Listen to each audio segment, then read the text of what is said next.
आज हम आए हैं गांव बहबलपुर में। अगर इस गांव की बात करें तो इस गांव का राजनीतिक रूप से काफ़ी रसूख रहा है। हरियाणा के गठन से पहले हुन्नामल यहाँ से विधायक भी चुने जा चुके हैं। इसके अलावा जिला परिषद के चेयरमैन भी यहाँ के रह चुके हैं। वर्तमान में कांग्रेस के जिलाध्यक्ष ग्रामीण भी इसी गांव के रहने वाले हैं। हुन्नामल ने ही यहाँ पर इस एरिया के पहले स्कूल की स्थापना करवाई थी। अगर इस शहर से बात करें तो शहर से करीब 25 किलोमीटर दूर यह गांव स्थित है। आइए यहाँ के लोगों से बातचीत करते हैं और इस गांव के बारे में जानते हैं, इस गांव का क्या इतिहास रहा है और क्या इसका सामाजिक ताना बाना है। मेरा नाम जी दीवान चंद है और आपकी यहाँ टीम आने से, अमर उजाला की टीम आने से मैं आपका यहाँ पर हार्दिक स्वागत करता हूँ। हमारे गांव के अंदर सबसे पुराना मंदिर है सदा मंदिर,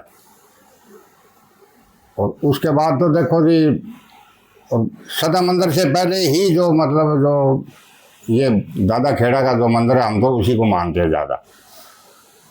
जो जिसने बसाया दादा खेड़ा, भूमिया खेड़ा कहते हैं। बाकी रामदेव जी का मंदिर है, हनुमान जी का मंदिर है, सबसे अच्छा आश्रम है।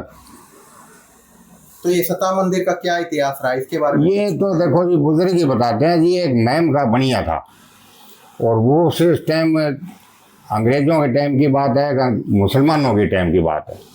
भाई लड़ाई करते करते वहाँ से ये अकेला लड़ता आया, यहाँ उसकी धड़ पड़ी है और उसी के नाम से ये वो बनिया समाज ही इसको ज़्यादा मानते हैं। और आसपास के गांव के हमारे बड़ी बड़ी दूर से बनिया समाज आते हैं। कहाँ से आते हैं इसमें? बम्बई, अहमदाबाद, दिल्ली, कलकत्ता, बहुत दूर दूर से आते हैं बनिया समाज के भी। कब आते हैं? कोई मेला लगता है? ये कार्तिक की जो दिवाली आती है ना जी, उससे एक दिन पहले आते हैं ये। यहाँ उनका स्वागत भी हम अच्छी तरह से करते हैं गांव वाले, और चाय पानी भी, खाना पीना भी उनका हम अच्छी तरह से करते हैं गांव वाले। और जो मंदिर है उनका क्या इतिहास है? उनमें कभी कोई मेला वगैरह लगता है? मेला तो देखो जी रामदेव जी का मेला लगता है भादों के अंदर। अब ये दूज आएगी, साल में 2 दफ़ा इसका मेला लगता है रामदेव जी का। और ये मंदिर करीब कितना पुराना है? ये मंदिर तो अभी कोई 20 साल पुराना होगा रामदेव जी का। हनुमान जी का भी पुराना नया ही है, और सबसे पुराना सदा मंदिर है जी। तो इसमें झाड़ू और नमक चढ़ाना, इसके पीछे क्या रीजन है? ये तो देखो जी वहाँ से जो बुजुर्गों की जो बताते आए हैं, अभी दाद मुझ ये ख़त्म होते हैं। जाता है कि हमारे सबसे पहला हिसार हल्का होता था जब पंजाब असेंबली में होता था। हरियाणा नहीं था उससे पहले। 1962 में हुन्नामल जी यहाँ के पहले MLA बने थे इसी गांव के। उन्होंने गांव के विकास के लिए बहुत कुछ किया, हल्के के लिए किया था, बहबलपुर के लिए भी बहुत कुछ किया था। सबसे पहला वाटर सप्लाई पूरे हरियाणा में बहबलपुर में बढ़ा। हिसार में भी 3 ही स्कूल थे पहले, उसमें बहबलपुर का नाम भी था। इसके अलावा हिसार बरवाड़ा जो रोड होती थी ईंटों की होती थी, इनको अपग्रेड करवा के बजरी सीमेंट करे, जो भी बजरी की बनती थी उसमें उनकी समय की देन है ये। तो उसके बाद हमारा काफ़ी दिनों तक, कई सालों तक पॉलिटिक्स से इतना ज़्यादा लगाव तो रहा है, लेकिन ऐसा कोई उभर के नहीं आया कोई नेता।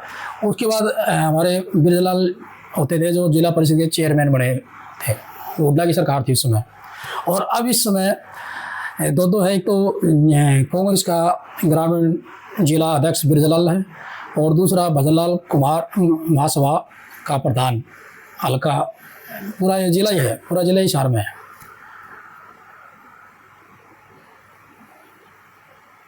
गांव की अगर बात करें कि नशे को लेकर क्या यहाँ नशे की समस्या है या क्या उसके बारे में? नशे से तो लगभग काफ़ी जो आजकल नशा फैला है उससे तो हमारा गांव अछूता ही है अभी तक। 1-2 को छोड़ के बाकी कह नहीं सकते अगर नीचे होगा। वैसे तो नशा मुक्त गांव है मेरा। यहाँ कोई शराब की दुकानें नहीं है। अगर कोई ठेका है तो वो भी दूसरे किसी गांव में होगा, बहबलपुर में वो भी नहीं है। और यहाँ के बच्चे ज़्यादातर स्टडी की तरफ ज़्यादा ध्यान है। पहले अपना रोज़गार की तरफ होता था, अब सारे स्टडी की पढ़ाई की तरफ सबसे ज़्यादा ध्यान है। सरपंच साहब ने भी अच्छे 3-4 लाइब्रेरी बनवा दी गांव में बच्चों को पढ़ने के लिए। स्कूल भी अच्छे लेवल के है यहाँ, सरकारी स्कूल भी बहुत बढ़िया अच्छा है, यहाँ अच्छी पढ़ाई होती है। वहाँ भी लगभग 1200 की लगभग स्ट्रेंथ है बच्चों की। और इसके अलावा प्राइवेट स्कूल भी काफ़ी है। अगर सेना की बात करें तो क्या यहाँ के युवाओं का सेना को लेकर में भर्ती को लेकर क्रेज है, क्या है फिलहाल, क्या गांव से युवा सेना में फिलहाल है अभी? हाँ, सेना में है, लेकिन इतना ज़्यादा सेना की तरफ कम ही ध्यान है, दूसरी नौकरियों की तरफ ज़्यादा ध्यान है बच्चों का। सेना में है कुछ परसेंटेज ही है। तो कितने बच्चों को अभी नौकरी मिली है पिछले, अगर 2 साल 3 साल 5 साल की बात करें, और किस तरह के बच्चों को नौकरी मिली है? ज़्यादातर तो नौकरियां ग्रुप डी और सी की मिली है, बाकी इसके अलावा पुलिस में भी अच्छे लगे बच्चे, लेकिन 200-250 के नज़दीक है, पूरा आंकड़ा तो नहीं है, लेकिन बताया जाता है कि 200 से और 250 के बीच में बच्चे यहाँ के लगे हैं। उसके बाद ही ज़्यादातर बच्चों का रुझान स्टडी की तरफ हुआ है।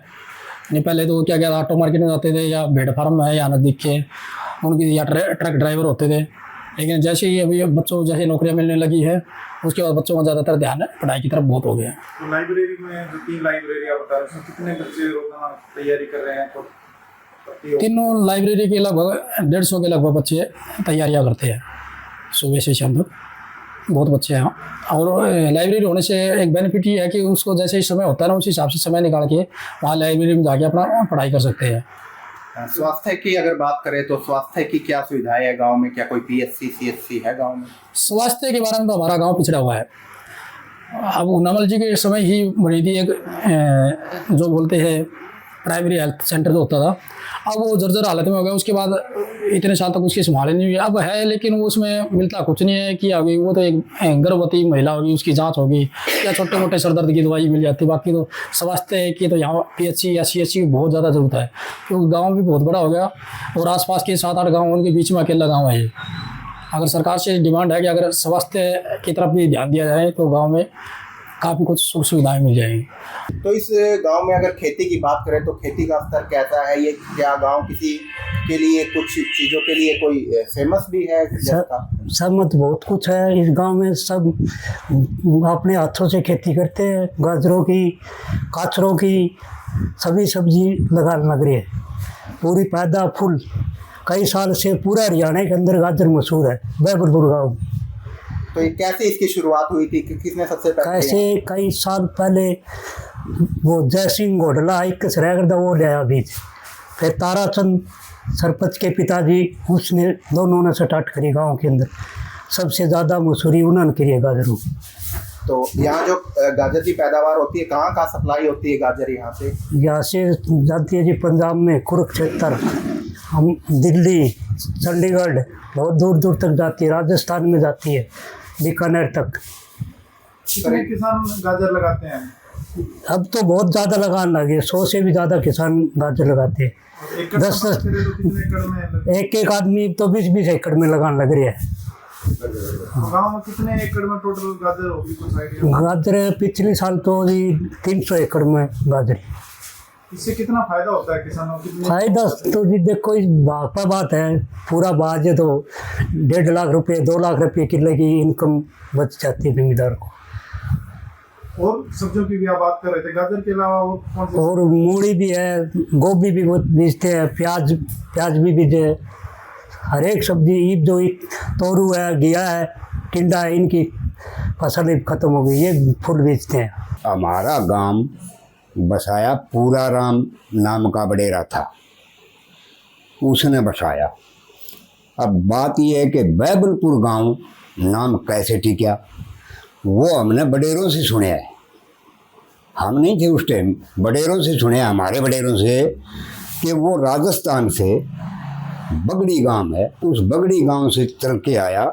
बडेरों ने बताया कि एक उसके पास बैल था। यहाँ बैबलपुर गांव बसाने के बाद उसका सुधार करके बैबलपुर गांव नाम टेकिया गया। वो बैल लेके आया, इसलिए पूरा नाम उसका था, बैल उसके पास था। इस नाम पर हमने बडेरों से सुने है कि बैबलपुर, सुधार करके बैबलपुर बना दिया उसका। तो अब पूरा और देब्बा 2 भाई थे, ये पता नहीं पूरा बड़ा था या देब्बा बड़ा था, हमें इस बात का ज्ञान नहीं है। बडेरों से जो सुनी हुई बात है वो हम पेश कर रहे हैं। तो आज उनकी कौन सी पीढ़ी गांव में रह रही है? उस टाइम से लेके आज तक 9वीं पीढ़ी चल रही है।